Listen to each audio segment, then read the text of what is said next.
Media station. This is Game Night with Josh Hennig on 97.3 ESPN and the free mobile app. Now, live from the Matt Black Kia Studios. What a move! Here's Josh Hennig. Monday edition of Game Night here on 97.3 ESPN FM. And don't forget the 97.3 ESPN mobile app powered by First Bank of Sea Isle City. Hope everyone had a great weekend. You know, today's one of those days you wake up, you have an idea the way your day is going to go, and then the Eagles make a trade. So we will get into that in just a moment. Plus, we will talk about the Sixers winning 2 straight this weekend. Keith Pompey from the Philadelphia Inquirer will join me coming up at 6:20 as today is their day off in between their latest road trip. Of course, last night they were in Cleveland. Tomorrow night they will be in Indiana. Thursday they will be in Toronto. And as always, you can hear all those games right here on 97.3 ESPN FM. Tom McGinnis calling all the action. But we got to get to the Eagles. Love to hear what you guys have to say. 609-403-0973 is the text board. Also, you could DM the show through the 97.3 ESPN mobile app powered by First Bank of Sea Isle City. So here's the lowdown. The Philadelphia Eagles now only have 2 first-round picks. That's where the starting point, in my opinion, needs to be. I always believed, based on everything everyone said from Football at 4 and the Sports Bash with Mike Gill to numerous guests that we've had on the shows for the last 2 months, I have thoroughly believed that Howie was not going to keep all the draft picks. With that being said, I wasn't sure it was going to be like this. I didn't expect it to be on April 4th, but apparently it looks like the Saints maybe didn't want to wait to make a deal, and the Eagles took advantage of that situation. As I said, the Eagles traded 1 of their first rounders out this year. So they still have 2. Now, the 1 is from the Saints. So you have the Saints pick and your pick. The Eagles traded 2 of their picks, but they ensured that they still have 2 picks for this year. To me, that is the big thing you have to start with. To me, I read this as the Eagles are still happy with where they're at in the draft. They still want to have these picks, but they are not interested in overspending on anything particular right here, right now. They say, look, where we're sitting, we can get 2 players that we think we need. I think that it's very important that they still have those 2 picks because this team needs talent. I don't care what you think of the quarterback. I don't care what you think of the head coach. I don't care what you think of last year's team. I don't care what you think of the defense. I don't care what you think about any of the guys they've already signed and acquired this offseason. The reality is that this team is still lacking in overall talent. When push comes to shove and an injury happens next year, I'm not 100% confident in the talent on this roster. So having 2 first-round picks to me is a very important aspect of all this. So right now, the Eagles are going to have the 15th and 18th pick in the first round. Now, they sent the 16th and the 19th pick to New Orleans. They are now going to have a first-round pick next year. So they'll have 2 next year. They will have a second-round pick extra in 2024. They have also added a 3rd-round pick in this year's draft along with a 7th-round pick. They also sent the Saints a 6th-round pick, probably just to, sweeten the pie. Either way, the Eagles walk out of this deal looking pretty good. Like I said, you keep your 2 options in this year's draft. You get a first-round pick next year, which will be important for whatever happens this year. Because last year was supposed to be a year of transition. Remember, that was the whole shtick. Well, they went to the playoffs in a year of transition. And now Nick Sirianni joins the infamous list of Chip Kelly, Ray Rhodes, and Rich Kotite of Eagles head coaches who are going into the playoffs in their first year as head coach. I say infamous list because as we remember, or maybe you need a recall on the situation, everything fell apart for Rich Kotite. Ray Rhodes, things went downhill pretty fast once the quarterback situation never could get solved. And Chip Kelly basically imploded himself. So Nick Sirianni has, honestly, a very important year coming up. He's got to show that last year was not a fluke, that you can keep building on what happened last year. You can keep growing on what happened last year, and you can use this draft as an opportunity to reload some talent. But next year's draft will be another turning point, because next year's draft, here's what comes into play. The quarterback. He was a second-round pick. You do not have that extra year of control over him. So if he plays well this upcoming year, then you have to make a contract decision on him sooner than any of these other guys.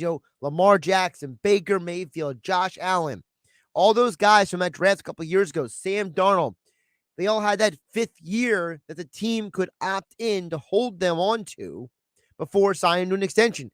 Eagles don't have that luxury. Now, after next year, is the opportunity for you to decide on the quarterback. This is the first time Jalen Hurts has had the same offensive play caller, the same offense, the same coaches in his ear for consecutive years since he was in high school. Alabama, they kept losing guys because everyone apparently who coaches under Nick Saban gets a head coaching job somewhere. And then he goes to Oklahoma. Then he comes to Philadelphia with Doug Peterson. Doug gets fired. Sirianni's brought in. So the Eagles are banking on, hey, what happens to Jalen Hurts when he has stability? Can he elevate more than he's been? If he can't, now we have 2 picks in next year's draft in a draft class that is much better than this current draft class. I was talking with Mike Gill during one of the breaks. They were showing on the screen here in the studio as the top 4 quarterbacks in this draft, according to Mel Kiper's big board, is Malik Willis, Kenny Pickett, Matt Corral, and Desmond Ridder. And frankly, if I'm an NFL GM, I want nothing to do with Pickett or Ridder in the first round. If those guys fell to the second round, I mean, I could play around with that. I could rationalize it, but I can't rationalize it with the first round at all. I think Pickett's overrated, and I think Desmond Ridder is not an NFL-ready quarterback in physically or mentally or any wise. He's a very good leader, and he seems like a very nice young man, but I think his future is as a coach in this league and not as a perennial franchise starting quarterback. Next year's draft, you're talking about Bryce Young, Heisman Trophy winner, heavily hyped. C.J. Stroud, powerful throwing arm, the Ohio State guy. Spencer Rattler transfers to South Carolina to join the coach who recruited him to college, trying to up his stock. Of course, you got another BYU quarterback. It feels like every few years you got one of those guys, Jaron Hall. He's not Zach Wilson, but a lot of teams seem to like him. You have Grayson McCall from Coastal Carolina. People like his mobility. You got Hooker from Tennessee. People like his arm strength. You have DJ Uiagalelei from Clemson. He was a 5-star recruit from California who went to Clemson. You have Jalen Daniels, who transferred to LSU. You have Phil Jurkovich, who's coming off of a shoulder injury. He's going to have a healthy year next year. People like his talent. He was a guy who was heavily recruited originally to schools like Pitt and Notre Dame, then transferred out because he wasn't getting playing time. Speaking of transfers, Keaton Slovis, he was the guy at USC. Now he's at Pitt. Dylan Gabriel, he transferred from UCF, couldn't keep his job. Now he's at UCLA and Chip Kelly's offense. That's a lot of dudes. So there's going to be a pretty darn good quarterback if the Eagles want him next year. Now, on the Saints side of this conversation, To me, this is the Saints basically trying to ensure that they get 2 quality players in the first round. The Saints on the offensive side of the ball are definitively lacking. Remember, they lost Teron Armstead in free agency because they couldn't pay him because they're in salary cap debt out the wazoo. They brought back Jameis Winston, who's coming off of an injury, to compete for the quarterback position. Also, outside of Alvin Kamara, can you name anybody on the Saints offense? People will say, well, what about Michael Thomas? Thomas didn't even play last year. Do you remember that? We didn't even see him play last year, so I have no idea what he's going to look like or if he's even coming back. Did the Saints eventually trade him? I don't know. Who am I supposed to get excited about on the Saints roster? Keith Kirkwood? Come on. They need receivers. They need offensive linemen. They need talent. So to them, I think they're assuming that in the post-Sean Payton era, they can get more talent on the offensive side of the ball, or maybe a super impact defensive player to add to their already very talented defense. To me, that's what it's about, and also having that 5th year of control. The problem is the Saints gave up a ton to get this from the Eagles. Mike Gill and I talked about this earlier on the Sports Bash. The Saints did this back in 2018 with Marcus Davenport. They gave up a lot to move up a very small range, a couple spots for Davenport. They're moving up a couple spots. The Eagles are moving from 18 to 16. Davenport, they moved from 17 to 15. So they've done this before. This is part of their playbook. They're willing to give up future first-round picks to get somebody now. And listen, this could pay off still for the Saints. You know, the Eagles may walk around looking like the winner of this trade, but it doesn't mean the Saints can't walk out of here with some good players at 16 and 19. But it just means that in 2023 and 2024, they're going to have less picks. And Howie Roseman's going to be walking around with draft capital if he wants to move up in that draft. Because if the Eagles keep progressing as they hope to, they might have a pick again in the late teens, early 20s. So if you get a pick from the Saints, and a Saints team that, if you asked me right now, I'm going to assume they go 7-10 next year, considering who's in their division and who's their coach and everything that goes with it. Very good defense, not so good offense. So you're going to have a pretty good pick from the Saints, theoretically. You're going to have your own pick. You can use those picks to trade up if you need to, whether it is for specifically a quarterback or whoever else. Listen, if Jalen Hurts works out this year and everything goes kosher and he's out there and having a great season, guess what? It doesn't matter about the quarterbacks in the draft. Now you can just go out and add more talent to your roster. Let's hear what you guys have to say. Text board is open as always, 609-403-0973. You also can DM the show through the 973 ESPN mobile app, powered by First Bank of Seattle City. Speaking of the draft, don't forget, coming up at 55 after the hour, your chance to qualify for Pick Your Trip at the Eagles draft party. Mike Gill and the Sports Bash will be broadcasting live from Slack Tide Brewing on Thursday, April 28th. Your chance to win a trip to go see any Eagles road game. You can qualify 55 after the hour. Over on the text board, text chimes in and says, I like it. It's like we got a free 2nd and 3rd round picks coming up. Plus, if the Saints stink, we could potentially have a top 10 pick next year. New coach for them, bad QB situation. I think it's a good move. I think it's a very good summation. The extra 2nd round pick next year, I'm not putting a lot of emphasis on that, just because, you know, a lot of times those 2nd round picks can be packaged in other deals. So there's still a possibility the Eagles may never use that pick actually in the draft. They might just trade it. Another text comes in and says, I love the trade because the Saints have a chance to be worse this year than they have been in a while, which could result in a top 10 pick. But at the very least, we get an extra first pick next year and a better quarterback draft. Plus, if Hurts doesn't improve, I like Hurts. I think he has the makeup upstairs to be a real leader. Let's see if his skills can match the makeup. That's the key. Jalen Hurts is a leader. This team loves him. The organization loves him. The players love him. They follow him. He is the leader of that offense. The question is, now going into his second full season as starter, which is also his third year in the NFL, can he take that next step? I think the Eagles look at Lamar Jackson, saw the step that he took from one year to the next when he became a league MVP. They're looking at what Cam Newton did after his first couple years in the league, the steps that he made in his progression. I think they're looking at Donovan McNabb, the progress that he made from his first year to his second to his third year under Andy Reid. There's a ton of examples of this type of quarterback, a quarterback who has mobility, does not have the greatest arm talent, who then finds a way to evolve as a quarterback to become a franchise quarterback. I think that the Eagles are saying, look, there's a long history of quarterbacks. Even look at Steve Young. Steve Young played like garbage in Tampa, gets to San Francisco, gets with Bill Walsh, sits behind Joe Montana for a little bit, comes in, becomes a league MVP.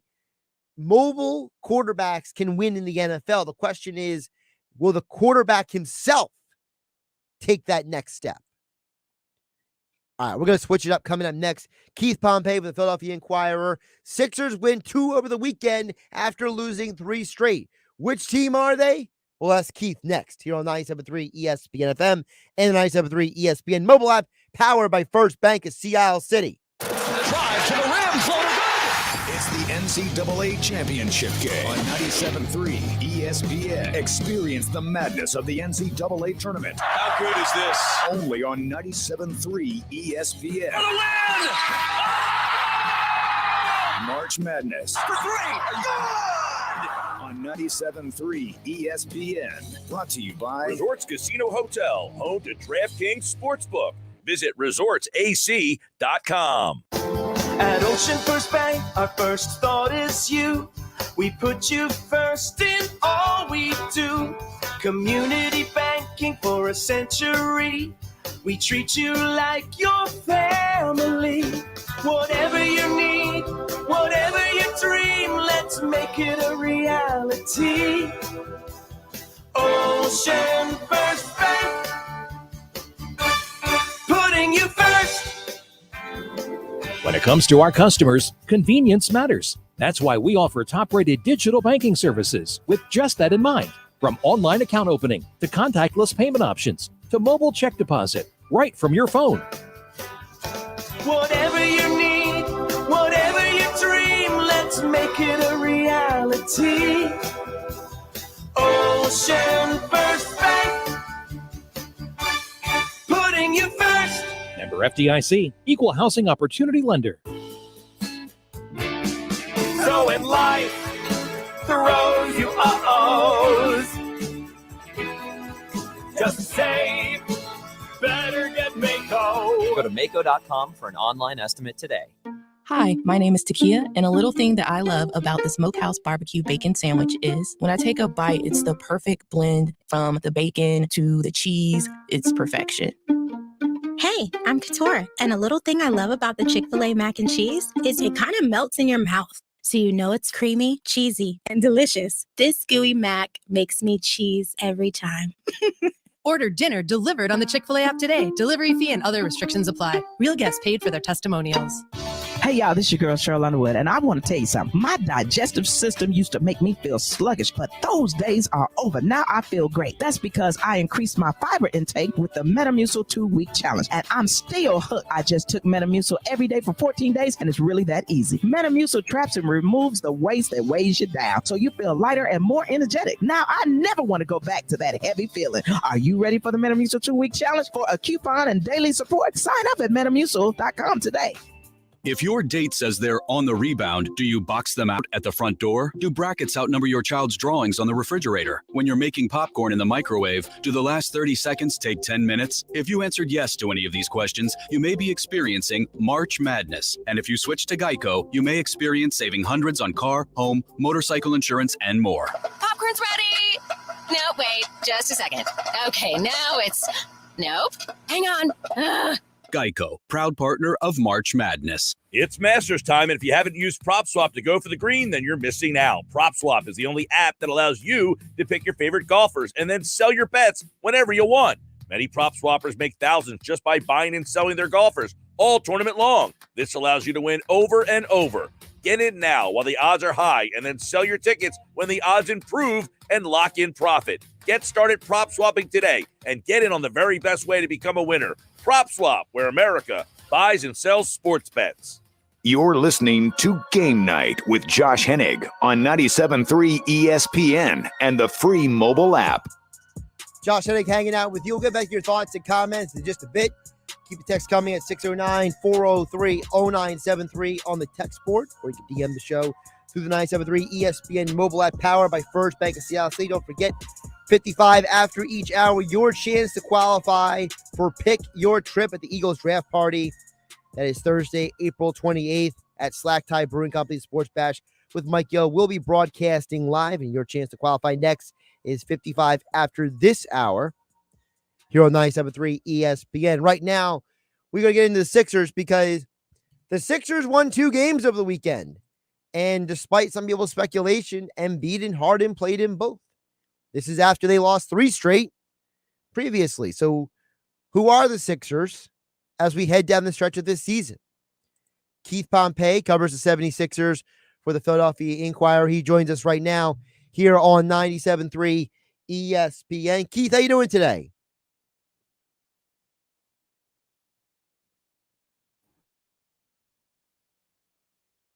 Looks like Keith is might be a little frozen there. We'll have to see if we can reconnect with him.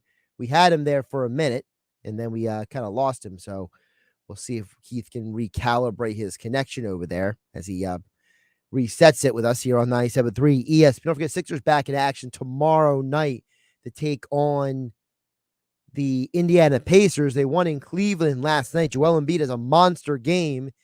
And one of the other things I want to ask you, Keith, about is the fact that Embiid, he had a problem after the game last night. He says that, and whether he's 100% serious or not, he feels like he's being disrespected. He feels like there might be a situation with him where, he's being disrespected for the MVP. And I don't think he's wrong in that opinion. I know some people might not like hearing athletes say stuff like that. So let's Keith about all those things as he joins us now here on 97.3 ESPN. Do we have you now, Keith?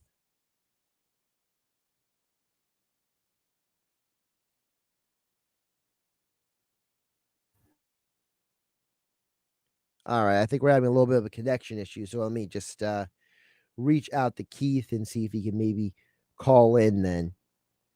Because this is what happens when you depend on technology. Technology doesn't always cooperate. But we'll get Keith Pompey on here in just a moment here on 97.3 ESPN. Now we're going to see, I believe this is Keith popping in here on the phone line. Keith, I got you here on the phone. Yeah, what's up, man? I appreciate you calling in. Technology is a blessing and a curse. Sometimes it works, sometimes it doesn't. Yeah, it's like I'm in this hotel in Indianapolis, and I guess it wasn't working in there. They didn't want me to talk to y'all, I guess. They don't want to talk about the Sixers. Well, I do want to talk to you about the Sixers because, Keith, as I stated before you came on, to me, I'm looking at the Sixers right now. They lost 3 straight. Now, 2 of those were 2 of the best teams in the league, so I'm not hating on them for that. But there's a lot of people who look at Thursday night's loss. That was an ugly loss. Then they come out and they dominate Charlotte. And then they go out there and have this big game by Joel in Cleveland last night. So which is the Sixers? Who are they coming down the stretch? Are they closer to the team that just won 2 straight or the team that lost 3? Oh, man, I think they're closer to the team that lost 3. I'll be honest with you. I was a little concerned last night because when you look at the 76ers team, right, and you look at these losses and you look at these victories, yes, they had a great victory against Charlotte. And Doc Rivers always says a win is a win, right? But when you look at it, this team was out its starting center, who was an all-star. They were without, talking about Cleveland, they were without their power forward, who's a candidate for Rookie of the Year, Mobley, who's really good. And you mean to tell me you need 44 17-5 for Joel Embiid to win by 4 points. You know, I know that James Harden had a triple-double, but, you know, he didn't really shoot the ball particularly well. So to me, I'm looking at this thing. Yes, a win is a win. It's good to get a win. They clinched the playoffs. But I'm looking at the 76ers as a team that needs to shore up some things in order for them to make a deep run in the playoffs. And if they play the way they played last night, the way they played against Detroit, and the way that they played against those other two teams and the Phoenix Suns and the Milwaukee Bucks, they're going to have a tough time going far in the playoffs. A lot of people like to point to the idea that the Sixers are trying to maybe potentially avoid certain teams. Keith, I just can't see a professional athlete sitting there calculating a schedule, when to show up and not to show up, just to affect seeding. Is that a fair assessment by me? It's fair, but it happens. You know what I mean? Like like I think, you know, a lot of times we assume it doesn't happen because we think that, hey man, you know, these are pro guys. They want to go up against everyone. But it's not really the players. Sometimes it could be the coaches. It could be the front office thinking like, hey, do we really want to get a first round exit? Like we done went out there and got James Harden. We went out there and paid Doc Rivers all this money, Daryl Morey. You know, we're saying the time is now, and we're going to mess around and go out in the first round. So, I mean, I can see that. Now, again, you look at it right now, and the 76ers will be better off just trying to win these games because they can't control what the teams ahead of them are doing, right? So it may even be in their best interest just to try to win as much as they can and then maybe get the third seed as opposed to the fourth. But, I mean, I can see, you know, you find it hard to believe, but at the same time, you know that stuff like that happens in the NBA. You mentioned the coach. There's a lot of people who are Sixer fans who are, there seems to be this new conflict now. You know, you have a group of people who are saying, you know, they like Doc Rivers. They like what he brings to the table. He's an upgrade for Brett Brown. You have another group of the fan base who keeps saying Doc's a choker. This team won't win a championship with him. Keith, I got to tell you, if Doc doesn't get this team past second round this year, there's going to be a lot of people calling for his head. True. I mean, and I agree 100% with you. There are going to be a lot of people calling for his head. The only thing is you got to say to yourself, like, if you're the ownership group, are you willing to eat the remaining years of his salary, 3 years of his salary, right? You know, I think Doc's making $8 million per. You know, you already had paid Brett Brown after you let him go. So that's going to be one of those things. You know, and I also think a lot of people are linking Mike D'Antoni to it just because when you look at it, you say, okay, you got James Harden, you have Daryl Morey, you got Tad Brown. Oh, this is Houston East. So, I mean, he's the logical choice for people to think. But at the same time, you know, did you really give Doc Rivers a full season with James Harden and Joel Embiid to see what they can do? Keith Pompey, Sixers beat writer for the Philadelphia Inquirer, joining us right here on Game Night on 97.3 ESPN FM. Of course, you can follow him on Twitter at Pompey on Sixers. Sixers back in action tomorrow night in Indiana, take on the Pacers. Keith, as this season starts wrapping up, you mentioned a little earlier about how this team needs to get some things figured out. Who's the guy, if you had to put your finger on somebody, because we know Embiid is Embiid. I mean, Embiid is still amazing, so I'm not worried about him. Who's the guy that if you were telling a Sixer fan listening right now, keep an eye on this guy because if this guy doesn't get it figured out, the Sixers are in trouble? The guy, you know, it's weird. Are you talking about player, front office person? Guys on the court. Oh, on the court. I mean, I think the person that they would look at, Tobias Harris, depending on how he plays, he could be in trouble. Just depending on how he plays. I feel like if Tobias Harris comes out and he plays well, then, you know, it could be one of those things where, you know, they could say, hey, look, we may need him, right? But if he doesn't, you know, I think they look at that contract and say, look, it's not working.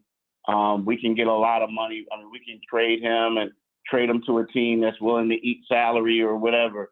And then we could possibly, you know, get something back. I mean, you look at him like Maxey. You know, the only problem with Tobias, though, if you get rid of Tobias, a team is probably going to want you to throw Maxey in there too to be able to eat, because they were like, hey, we're doing you a favor by eating that contract. But you know, I don't think the Sixers are willing to give up Maxey. You know, you can never say anybody's untouchable, depending on who they can get back in return. But to me, if Tobias struggles, I can see him being someone that they would try to move. I mentioned Joel Embiid before you touched on Tobias. A lot of people are trying to make a lot of hay out of what Embiid said about how, you know, that situation with the MVP award, maybe they don't like him, all that stuff. What was your reaction to that? And do you think some of the people's talking about that is being taken out of context from what he said? Here's the thing. You know, I don't really ever react. I mean, the deal is when you look at Joel, you know, you can look at, you know, go back to the 2019-20 season. You know, Joel is what arguably for the last 5 years, he's been one of the top two centers in the league, right? One of the top two. But he doesn't make the all-bubble team, nor does he make first, second, or third team All-NBA or first or second team for the all-defensive thing. So I can see where Joel feels like, hey, I was disrespected. These people don't think of me highly. And this comes years after, you know, 2 years in a row where he was second team, you know, All-NBA, second team All-Defense. So I can get that.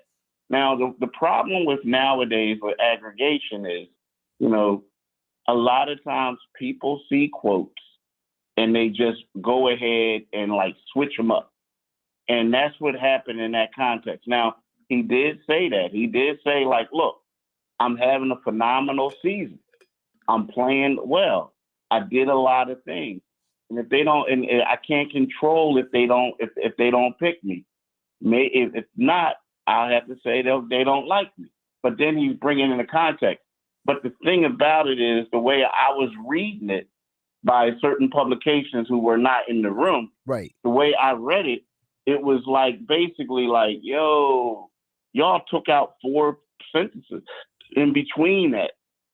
It was just, to me, it was very unprofessional. Well, you know how it is, Keith. People like to do stuff for clicks. They don't actually want to be honest arbiters of, you know, information in today's world. That's why I wanted to ask you, because you heard the whole thing of what he said. It's a huge difference between, as you said, being in the room and somebody who's putting something on some blog site somewhere. Yeah, it is a huge difference. It's a huge difference. Very huge.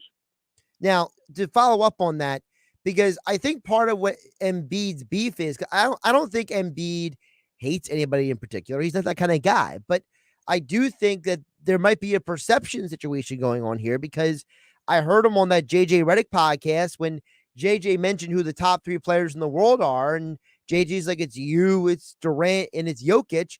And Embiid says, well, what about Giannis? And then Embiid starts going down Giannis's resume, like Embiid sitting at the bar with you and me having a sports debate. And JJ's befuddled because that's what the way the conversation he wanted to go. And there's a part of me that wonders, you know, I don't think Joel thinks Jokic is a bum or anything, but I think Joel feels like, listen, you know, I'm having a great season. I don't think Jokic is better than me. So why are these guys, you know, giving him all this credit? No, I mean, I think it's a little bit more different than that, too. Okay. I think that how the conversation went, and I asked him the question. I said, you know, you had a phenomenal year. I said, Jokic right now is coming on late, right? I said, but you were the front runner for most of the season. I also said that I said you were the front runner for most of the season, and you put up numbers. I said, do you feel like that Jokic and other guys are getting a lot of hype because of the things that they're doing recently? And he said, yes, I do believe that there is a recency bias. You know what I mean? And which is true. I mean, we forget about the game that Embiid closed out the game against the Boston Celtics when he scored the final 9 straight points to win the game, right? The final 9 points to win the game. We forget about when he beat the Milwaukee Bucks and he had the franchise's first 40-point triple-double since Wilt Chamberlain in 1968. Now, when Embiid was doing all that stuff, everybody was saying he's going to win it, he's going to win it. Well, since James Harden came on board, it's kind of like they're sharing headlines now, whereas the Greek Freak and the other guy aren't sharing headlines. So a lot of people have been like hyping up. So when Joel said that, it's not a knock at these guys. Of course, he thinks he's the best player in the world. They all do. But to him, the reason why he made those comments is because he's right. There is a recency bias. You know what I mean? It's like, what do you do for me lately? If Joel Embiid goes out and scores 50 points tomorrow and then gets 35 or 40 against the Toronto Raptors and then comes out and gets 40 against the Indiana Pacers, then everyone else is going to say, hands down, he's the MVP.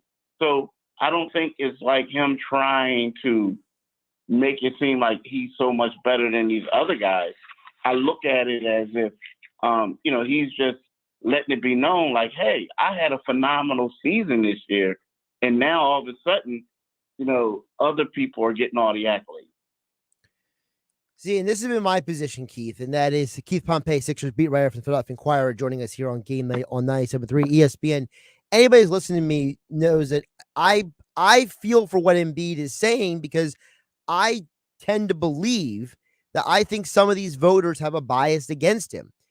The guy who ran that MVP straw poll, Tim Bontemps, said 17 people flipped their vote from Embiid to Jokic based on Jokic's March. And like you said, about the recency bias, we talked to Joel, and I tend to feel like that there are some people in this league, based on whatever their reasoning is, they just don't want to vote for this guy, and they don't want to give him the respect he deserves.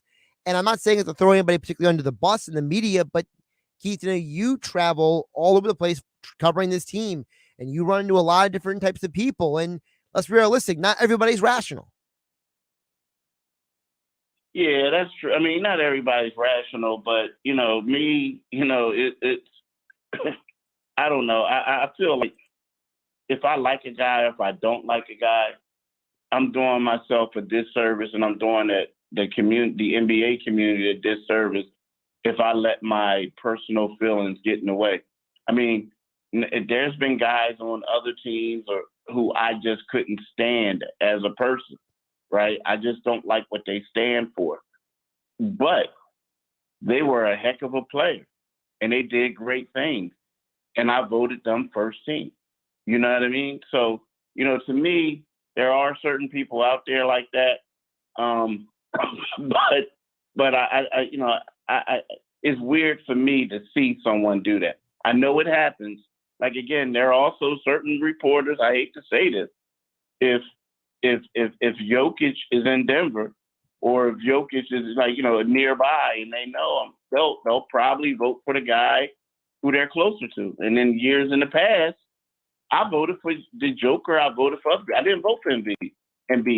And the reason being is because I didn't feel like at that particular time Joel Embiid was the MVP. He had a great season, but he just didn't play enough games to be the MVP.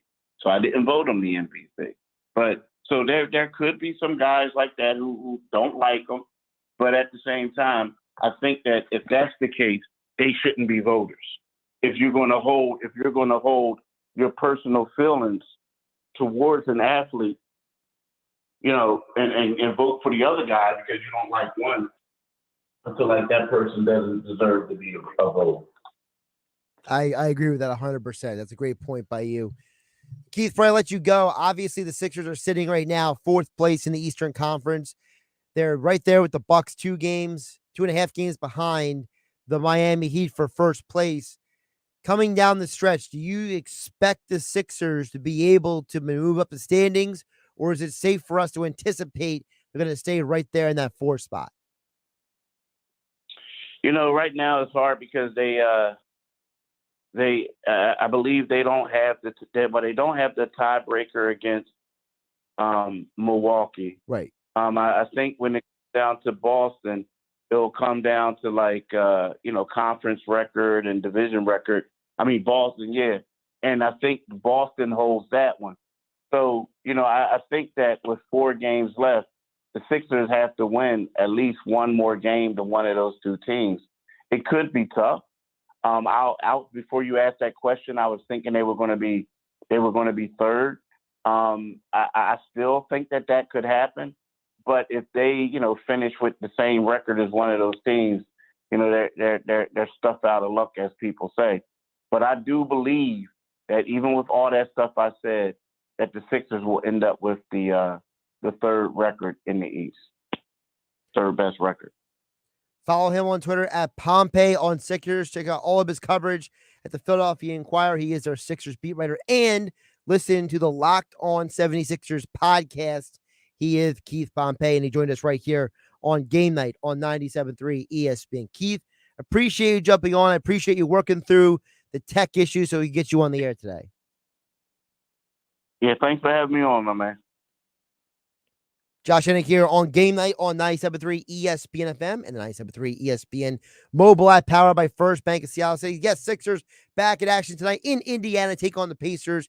Coverage right here on 97.3 ESPN. Tom McGinnis on the call tomorrow night. We'll get back to your thoughts and comments on the text board. 609-403-0973 is the text board. Also, you can DM the show through the 97.3 ESPN mobile app. Thanks to First Bank of Seattle City. And we are about 13 minutes away from your next chance to qualify for the Eagles Draft Party Contest. You can pick your trip to any Eagles road game, of course, all courtesy of Philly Sports Trips. Do Philly Sports Trips with the pros. Plan your trip at phillysporttrips.com. Also brought to you by Ernest & Sons Old Fashioned Butcher Shop in Brigantine. It's Sixers basketball tomorrow on 97.3 ESPN with the voice of the 76ers, Tom McGinnis, calling all the exciting play-by-play action. It beat for 3. That's up. That's good. He nailed it. It's a 1-point game. The crowd rises. The Sixers are in Indy to face the Pacers. Coverage begins at 7 p.m. Philadelphia 76ers basketball on your radio home of the Sixers in South Jersey, 97.3 ESPN. Hear ye, hear ye. Thanks for coming to the town square. First, I'd like to tell you about Steve. He's a plumber. I hear he does good work. Also, Tim. He's this new thing called a dentist. Oh, and Monica, she has a new vegan restaurant. I didn't even know that was a thing yet. Anyway, if you need those things, just wander around town and try to find them because the internet hasn't been invented yet, so I don't know. This isn't the olden days. Now, word of mouth has gone online. At Town Square, South Jersey, we can show you how to harness the power of your existing word of mouth and amplify it online. Go to townsquarelocal.com for a free local customer analysis, where you can see how many local customers in South Jersey you could reach online. Visit townsquarelocal.com and be the Town Square today. That's townsquarelocal.com.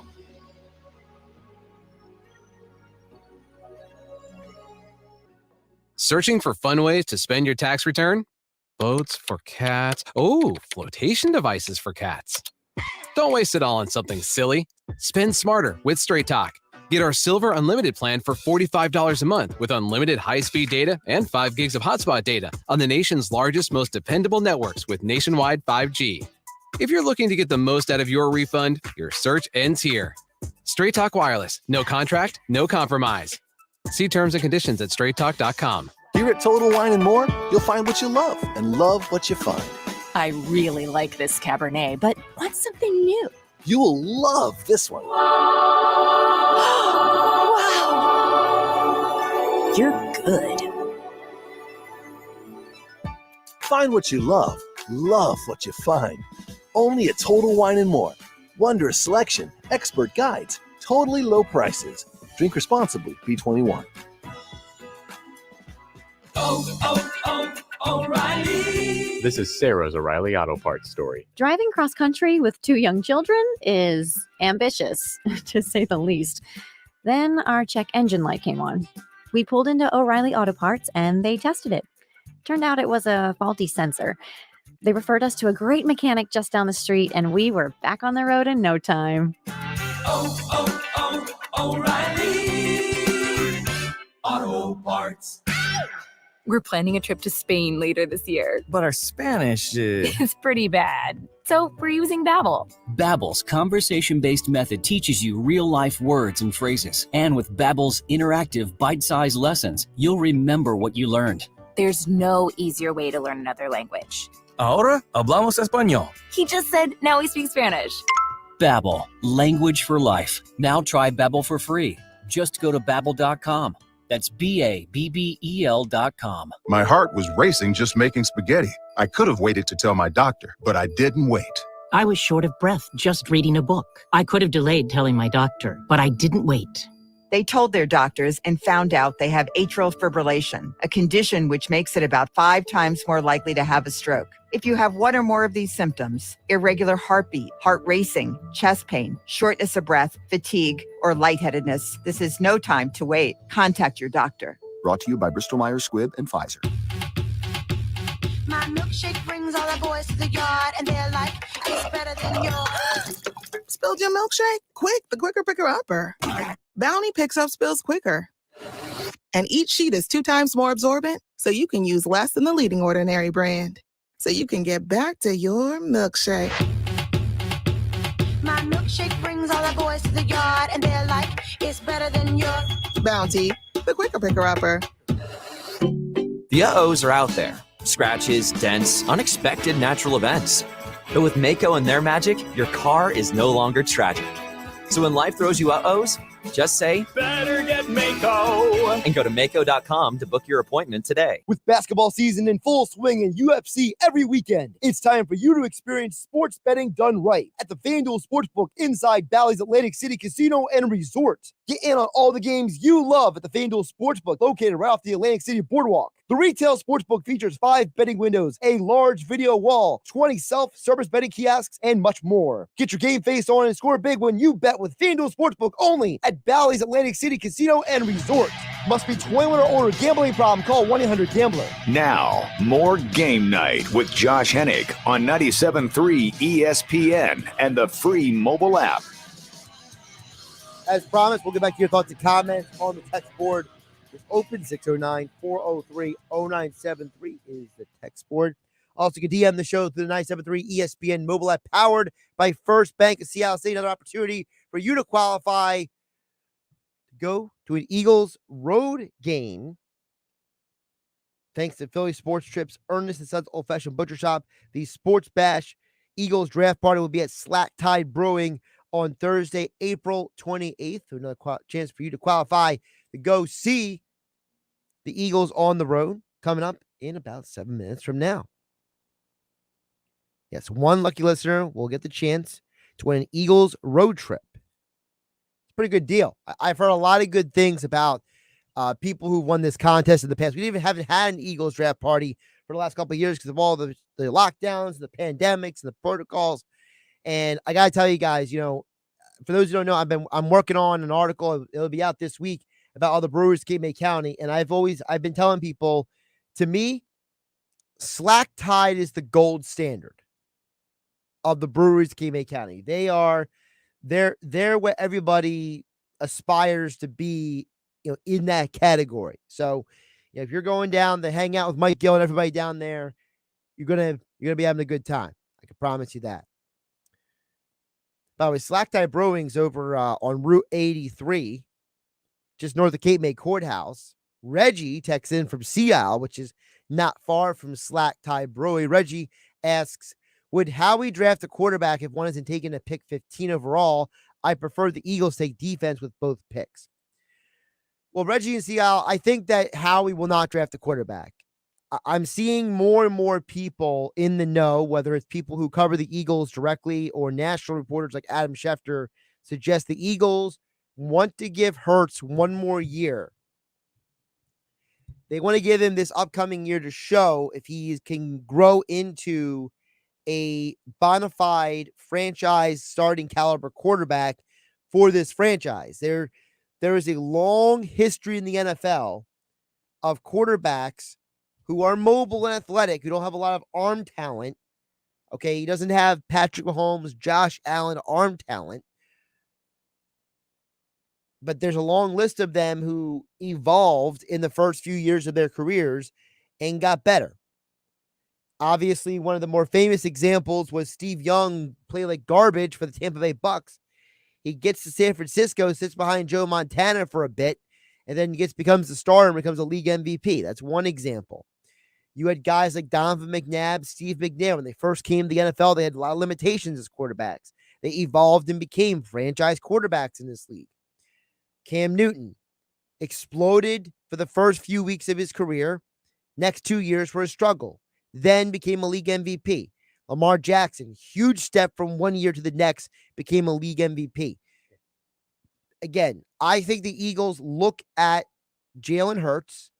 They believe he can be similar to a Russell Wilson in terms of productivity.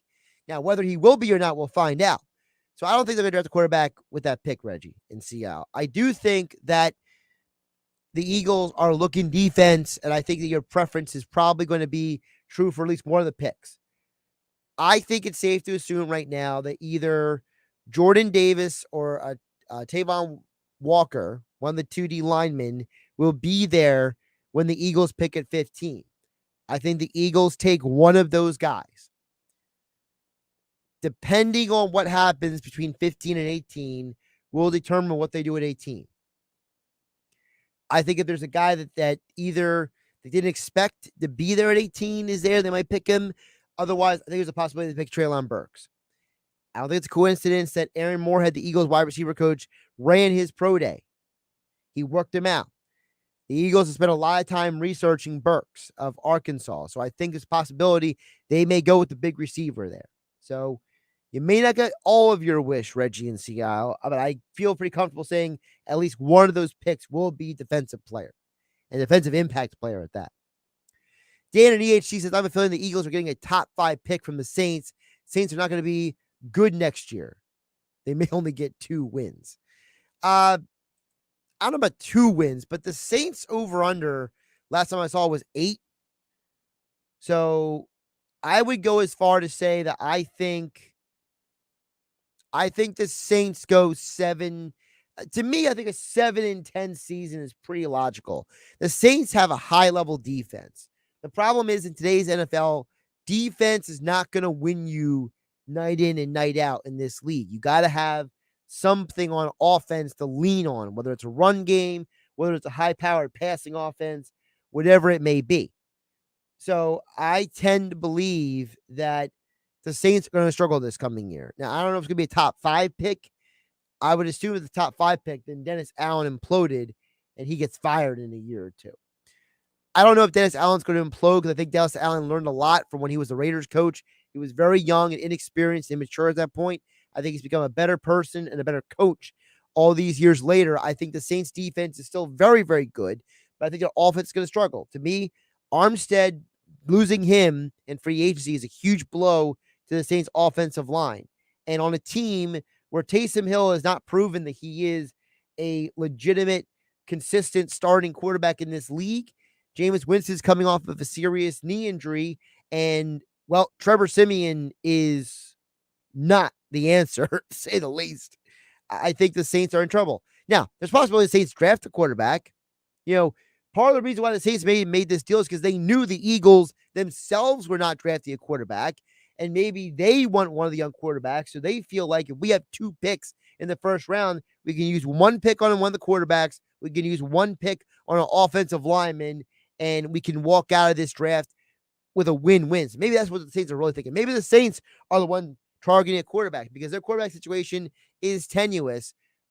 I told you guys earlier, I'm not a fan of Pickett. I'm not a fan of Desmond Ritter's NFL quarterbacks, but I like Malik Willis a lot. I love Matt Corral. You know, Matt Corral has got a lot of flair in his game. I've seen a lot of interesting comparisons for him, but I think he could be a very good quarterback at the next level. Speaking of the NFL draft, now you're in the last chance today to qualify for the Eagles Draft Party Contest.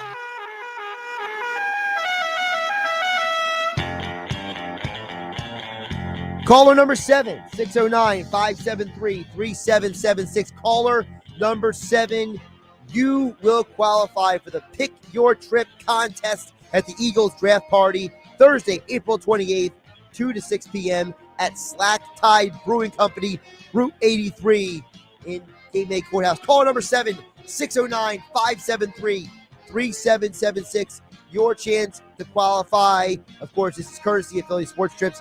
Do Philly Sports Trips with the pros. Plan your trip at phillysportstrips.com. Also brought to you by Ernest & Sons Old Fashioned Butcher Shop in Brigantine. Caller number 7-609-573-3776. Good luck. Josh Hennig here on 93 ESPN FM. Have a great night, everybody. Coming up on the next edition of Greeny with Mike Greenberg. The reason James Harden is not himself is because he is not in shape. But James Harden, at the age of 32, which in the current NBA is not old at all in sports today, 32, you're still very much in your prime. And the reason he doesn't look like he is anymore is because he is not in the level of shape that the other NBA stars are in.